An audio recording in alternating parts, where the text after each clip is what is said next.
Hey guys, in this video I'll show you how you can fix ad blocker violate YouTube terms of service error. So make sure to watch the video till the very end. And let's begin. The first solution is to simply open it in the new incognito private mode.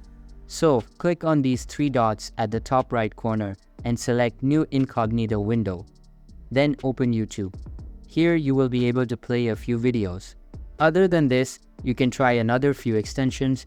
Click on these three dots here and select extensions and click on manage extensions. Now select Chrome Web Store. Now wait for this list to load and type ad blocker. Hit enter. I'll tell you which ad blocker to use. Add Skip Master for YouTube. Click on Add to Chrome. Click on Add Extension. So once this is visible, reload the page and then click on this option here. Click on this. Does it read disable? It means that it is already enabled. Now I'll try to run a few videos to check if it worked or not.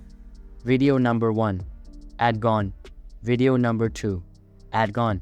So that's basically how you can fix ad blocker violate YouTube terms of service error. So that's all for this video. Hope you liked the video. Thanks.